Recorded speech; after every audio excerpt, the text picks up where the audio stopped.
অ' মাই god, বাইদেউহঁতৰ মাকৰ ঘৰ যে ইমান দুখীয়া বুলি ভবা নাছিলোঁ পাই।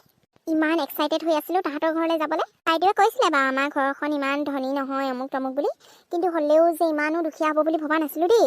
লেট্ৰিন বাথৰুমবোৰ অ' মাই গড ইমান দূৰত আছে, বাৰীৰ চুকত লেট্ৰিন, বাথৰুমটো ইমান দূৰ, টিউবৱেলটো ইমান দূৰত আছে। আমাৰতো সকলো ৰুমে ৰুমে আছে। অহ' কি যে ঘৰ, কেনেকৈ যে থাকে মাই গড। ভঙা চিঙা লেট্ৰিন বাথৰুমবোৰ, খোৱা বোৱাও ইমান কেনেকুৱা টাইপৰ, বাপৰে। মই যে তেনেকুৱা একদিনো থাকিব নোৱাৰিম দেই। ভাল যে আহিব পাৰিলোঁ আৰু যেনে তেনে, নহ'লে ইমান ৰখাইছিলে। ইমান দুখীয়া মানুহ হও, সেইকাৰণে বাইদেউজনী অকৰি টাইপৰ, আকৰি নিচিনা থাকে। কি চাইনো আনিলে আৰু দাদা দেই, কিবাই লাগিছে আৰু মোৰ তাৰ পৰা আহি তেনেকেনো মানুহ থাকিব পাৰেনে? অ' মাই গড। শ্ৰুতি, তোমাৰ অৰ্ডাৰ দিয়া হ'লনে? কি অৰ্ডাৰ? কিয় তুমি শাৰী অৰ্ডাৰ দিম কোৱা নাছিলে জানো?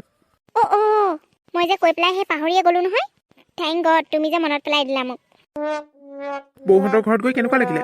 তেওঁলোকৰ মানুহবোৰ আকৌ বৰ ভাল। মই পিছে গৈ পোৱা নাই আজিলৈকে। গৈ পোৱা নাই, বহুত ভাল কথা। ইমান দুখীয়া নহয়, ভাবাই নাছিলোঁ মই ইমান দুখীয়া হ'ব বুলি। অঁ, বৌহঁতৰ মাকৰ ঘৰত বেছি ধনী নহয় নহয়। বেছি ধনী মানে ধনীয়ে নহয়, একেবাৰে দুখীয়া। মই যে আচৰিত হৈ গ'লো দেখাৰ লগে লগে দেই। সদায় সদায় ৰাতিপুৱা গধূলি জুই জ্বলাই কেনেকৈনো ভাত পানী বনাই তাহাঁতিহে জানে আৰু। তোমালোকে নাজানা সেইবোৰ। গাঁৱৰ মানুহবোৰ তেনেকৈয়ে থাকে। আমাৰ টাউনতহে গেছ ফেছ ইমান ইউজ হয়। গাঁৱত সেইবোৰ এনেই চাহ তাহ বনাবলৈহে ইউজ হয়। তাহাঁতিতো জুইতে বেছিভাগ বনায়। এতিয়াতো ঠাণ্ডা দিনত জুই নুনুমাই আৰু। মই হ'লে তেনেকুৱা জেগাত থাকিব নোৱাৰোঁ পাই। মই সেইকাৰণে এক ৰাতিও নথকাকৈ ঘূৰি আহিলোঁ। বাইদেউ পিছে মন এটা আছিলে থাকি আহিবলৈ মাকৰ ঘৰত। মোৰ কাৰণে আকৌ তেওঁ আহি পেলাবলগীয়া হ'ল নহয়। কালি মাহঁতৰ ঘৰলৈ যাওঁতে কণ জহা চাউল দি আহিছিলে। আজি পায়স বনাইছোঁ। কেনেকুৱা লাগিছে জানো খাবলৈ, মই টেষ্টে কৰা নাই। শ্ৰুতিক দি চাওঁচোন, চাই খালে গম পাব কেনেকুৱানো লাগিছে। মই আকৌ নিজে বনোৱা বস্তু নিজে টেষ্ট কৰিবলৈ বেয়া টামনি পাওঁ। এইবোৰ কি বনাইছে বাইদেউ? পায়স অলপ বনাইছিলোঁ, খাই চোৱাচোন। তোমাৰ ওচৰলৈকে যাওঁ বুলি ওলাইছিলোঁ টেষ্ট কৰিব দিবলৈ। পায়স আকৌ কিয়? আজি মানুহজনৰ লগৰ দুটামান এতিয়া আহিবই। তেওঁলোকে বোলে পায়স তেনেকৈ খাই পোৱা নাই, সেইকাৰণে বনাবলৈ দিলে। পায়স খাই হেনো খুব ভাল পায়। অ' আচ্ছা, কালি ঘৰৰ পৰা কণ জহা দি পঠিয়াইছিলে যে, সেই চাউলকেইটাই পায়স বনালোঁ অলপমান। অ' আচ্ছা, হয় নেকি? দিয়ক দিয়ক, ময়ো পায়স খাই ভালেই পাওঁ। অঁ, খাই চোৱাচোন। পিছে কালি আমাৰ ঘৰত গৈ কেনেকুৱা পালা শ্ৰুতি? ভালে লাগিলে বাইদেউ। বেলেগ এদিন আকৌ থকাকৈ যাম দেই। অঁ, যাম কিয় নাযাম বাৰু। এদিনকৈ থকাকৈ যাম দিয়ক। দিয়ক এতিয়া মই পায়স খাই চাওঁ। অঁ, লোৱা। দিনক দিনে কামবোৰ উন্নতি হ'ব চাই দবিছেহে। এনেকৈ হ'লে দেখোন ঘৰখন চলিবলৈকে দিগদাৰ হ'ব। নাই। মই এনেকৈ বহি থাকিলে নহ'ব দেই। কিবা এটা কৰিবলৈ চেষ্টা কৰিব লাগিব। বিজনেছটো যদি ৰখি যায় বৰ দিগদাৰ হ'ব। দাদা, আপুনি অফিচ নাযায় নেকি? অ' বোৱাৰী, আজি মই অফিচ নাযাওঁ দিয়া। ৰোহিত গ'লনে? তেওঁ গ'ল দাদা। ভালেই হ'ল। এইকেইদিন অলপ বিজনেছটো গণ্ডগোল হৈ আছে। সেইকাৰণে ঘৰতে বহি অলপ ঠাণ্ডা মগজে চিন্তা কৰিম বুলি ভাবি আছোঁ। আচ্ছা, কিন্তু এনেকৈ ঘৰত বহি থাকিলে জানো আমাৰ বিজনেছটো আগবাঢ়িব? আপুনি এবাৰ নিজে ভাবি চাবচোন। ভাবিয়ে বহি আছোঁ অ'। এমপ্লয়ীবোৰো আজিকালি ৰিজাইন দি গুচি গৈছে। আমাৰ কোম্পেনীত কাম কৰিব বিচৰা নাই। তেওঁলোকক বোলে চেলেৰি বঢ়াব লাগে। কিন্তু চেলেৰি বঢ়ালে জানো হ'ব? আমাৰোতো প্ৰফিট থাকিব লাগিব। কথাটো নোহোৱা নহয় দাদা, কিন্তু এমপ্লয়ীখিনি যদি এনেকৈ গুচি যায় আমাৰ কিন্তু বৰ দিগদাৰ হ'ব। কথাটো নোহোৱা নহয়, মই ভাবিম বাৰু কি কৰিব লাগে। তুমি বেছি টেনশ্যন নল'বা। মই মানে এটা কথা ক'ম বুলি ভাবিছিলোঁ। কোৱাচোন। অফিচত যিহেতু ইমান গণ্ডগোল হৈছে, সেইকাৰণে ভাবিছোঁ ৰোহিত আৰু ময়ে অফিচটো চলাওঁ নেকি? আপুনি কেইদিনমান ঘৰতে ৰেষ্ট কৰক, হয়তো কিবা এটা ব্যৱস্থা কৰিবও পাৰোঁ আগবঢ়াব পৰা। হয় নেকি? ঠিক আছে, মই ৰোহিতৰ লগত এবাৰ কথা পাতিম বোৱাৰী। ঠিক আছে দাদা। শ্ৰুতিয়ে মোক কেনেবাকৈ বেয়া পালে নেকি বাৰু? ঘৰৰ পৰা অহাৰ পৰা তাই মোৰ লগত দেখোন ভালকৈ কথাই পাতা নাই। কিন্তু মইতো তেনেকুৱা একোৱেই কৰা নাই তাই মোক বেয়া পাবলগীয়া। আগতে ইমান বাইদেউ অমুকটো বাইদেউ তমুকটো বুলি মাতি থাকে। কালিৰ পৰা দেখোন মাত বোল তেনেকৈ কৰাই নাই। নাজানো পাই মানুহবোৰে কেতিয়া ক'ত কেনেকৈ বেয়া পায় একো ধৰিবই নোৱাৰোঁ। ঘৰখনত মনৰ কথা ক'বলৈও কোনো নাই। তায়ে এজনী আছিল আৰু তায়ে মাত বোল কৰা নাই। ৰাতিপুৱা পায়স দিয়াৰ কাৰণে খালেই। আগতে মোৰ ওচৰলৈ আহিয়ে থাকে। আজি দেখোন এপাকো অহা নাই। আপুনি আকৌ ক'ত আছিলেগে? গোটেই ঘৰখনত বিচাৰি ফুৰিছোঁ। মই বোলো বাহিৰত ওলাই গ'ল বুলিহে ভাবিছিলোঁ। মই সেই পাছফালৰ বেলকনিত বহি আছিলোঁ। কি হ'ল? মনটো ইমান মাৰি আছে যে? হোৱাটো একো নাই অ'। বোৱাৰীয়ে কিছুমান কথা ক'লে, মোৰ কিন্তু অলপো ভাল নালাগিল। তাই আকৌ কি কথা ক'লে আপোনাক? কোম্পেনীত অলপ লোকচান হোৱাৰ কাৰণে কোম্পেনীটো তাই আৰু ভাইটিয়ে চলাম বুলি কৈছে। মোক ঘৰতে ৰেষ্ট কৰিব দিছে। কিন্তু এনেকৈ কেনেকৈ হ'ব কোৱাচোন? এইটো আকৌ তাই কি কথা কৈছে? তাৰ মানে কি আপুনি একো ইনকাম নোহোৱাকৈ ঘৰতে সোমাই থাকিব নেকি? নাই নাই, মই এয়া হ'ব নিদিওঁ। মই তাইক কি কৰিব বিচাৰিছে ভালকৈ জানো। দেউতাই মোক বহুত আশাত এই কোম্পানীটো মোৰ হাতত থৈ গৈছে। এতিয়াতো ভাইটি সৰু আছিল, আৰু এতিয়া মই এনেকৈ কেইদিনমানৰ লোকচানৰ কাৰণে এনেকৈ এৰি দিব নোৱাৰোঁ। কিন্তু ডাইৰেক্ট বোৱাৰীক ক'লেও তাই বেয়া পাব। মই কি কৰোঁ একো ভাবিয়ে পোৱা নাই। আপুনি ইমান চিন্তা নকৰিব, সকলো ঠিক হৈ যাব চাবচোন। নিজৰ কাম নিজে কৰি যাওক। মই এতিয়া সকলো গম পালোঁ। বাইদেউ ঘৰত ধনী নহয় মানে কি, এইখন ঘৰৰ পৰা সকলো টকা পইচা নি মাকৰ ঘৰত দিবগৈ। চান্স পালেতো কৰিবই। সেইকাৰণে কোম্পানীটো মই আৰু এওঁৱে চলাম। দাদাৰ হাতত যদি দি দিওঁ, কোম্পানীত কিন্তু সোনকালে সকলোবোৰ শেষ হৈ যাব। মই জানো দাদাই বৌৰ কথা বহুত শুনে, মানে বাইদেউৰ কথা। সেইকাৰণে তেওঁক এইবোৰৰ পৰা আঁতৰাব লাগিব। তাইতো এনেও গাঁৱলীয়া মানুহ, একো পঢ়া লিখাও ইমান নাই। তাইতো এনেও নাজানে এইবোৰ। মই অলপ টেঙৰ হ'ব লাগিব পাই, নহ'লে গোটেই সোপা তাই মাকৰ ঘৰলৈ দি যাব। জানো নহয় মই গাঁৱৰ ছোৱালীবোৰৰ কথা, এইবোৰ মই আগৰে পৰা শুনি আহিছোঁ। আৰে, তোমাক মই ইমান মাতি আছোঁ, তুমি শুনি পোৱা নাই নে ৰুমত থাকিও? তুমি মোক মাতিছিলা নেকি? তো আকৌ মাতি আছিলোঁ অথনিৰ পৰা। ঠিক আছে, কিয় মাতিছিলা কোৱাচোন? নাই, মই মানে মোৰ বস্তু এটা ঘড়ীটো বিচাৰি পোৱা নাছিলোঁ, সেইকাৰণে তোমাক মাতি আছিলোঁ। নিজৰ বস্তুবোৰো যে ক'ত থৈ লোৱা নহয়। কোম্পানীৰ কথাটো যে কৈছিলোঁ, কি ভাবিলা? দাদাৰ লগত কথা পাতিলানে? মই কিন্তু দিনতে কৈ দিছোঁ আকৌ। কি? তুমি দিনত দাদাক তেনেকৈ ক'লা? ক'বই লাগিব আকৌ, নক'লে মানে কেনেকৈ তেওঁ গম পাব? তুমি পাগল হৈছা নেকি শ্ৰুতি? দাদাক এনেকৈ ডাইৰেক্ট কথা ক'লে তেওঁ জানো মনত দুখ নাপাব?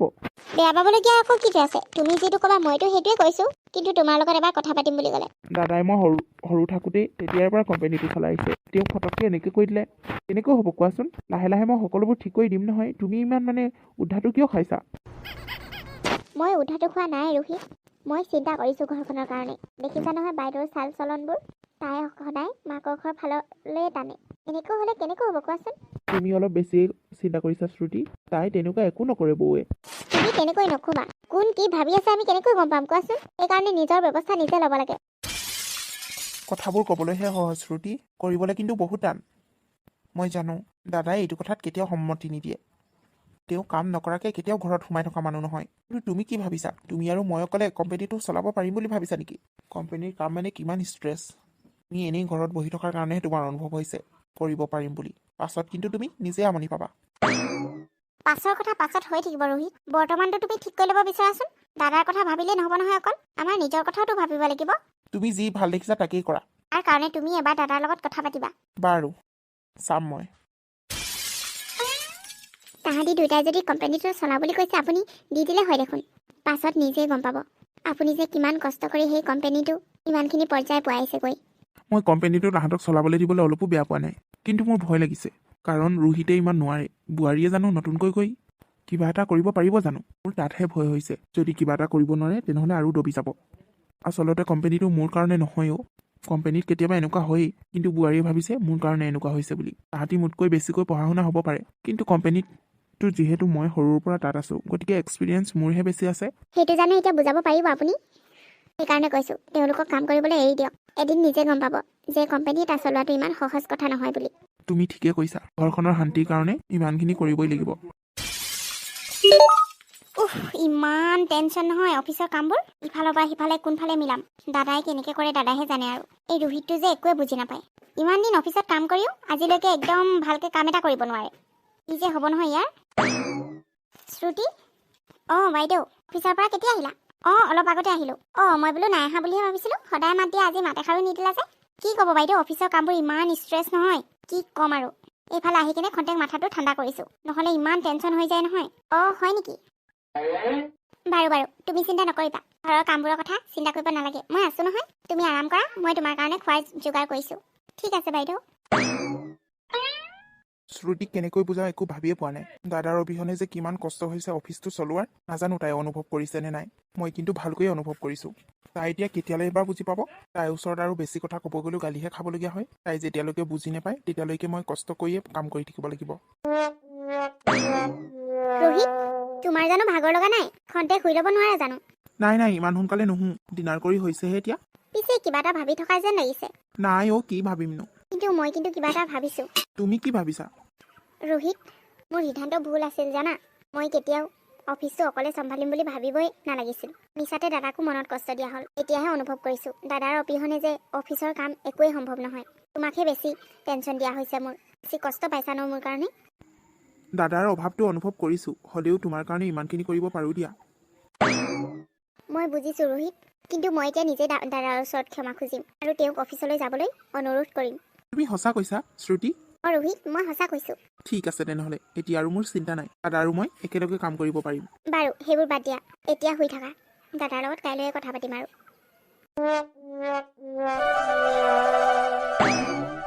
দাদা? অঁ বোৱাৰী, অফিচ যাব ওলাইছা নেকি? নাই দাদা, আপোনাৰ লগত কথা পাতিবলৈ আহিছোঁ। অঁ কোৱাচোন, কিবা অসুবিধা হৈছে নেকি? নহয় দাদা, আচলতে মই আপোনাক ক্ষমা খুজিবলৈহে আহিছোঁ। ক্ষমা? ক্ষমা আকৌ কিহৰ কাৰণে? মোৰ ভুল হ'ল দাদা। আপোনাক মই অফিচলৈ যাবলৈ নিদি বৰ ডাঙৰ ভুল কৰিলোঁ। আপোনাৰ অবিহনে অফিচৰ কাম একো সম্ভৱ নহয়। মই আপোনাক আকৌ ৰিকুৱেষ্ট কৰিছোঁ দাদা, আপুনি অফিচলৈ যাওক। কোম্পানীটো আপুনিয়ে চম্ভালিব। ৰোহিত আৰু মই নোৱাৰোঁ। সেয়া আপোনাৰ কোম্পানী, গতিকে আপুনিয়ে চম্ভালিব।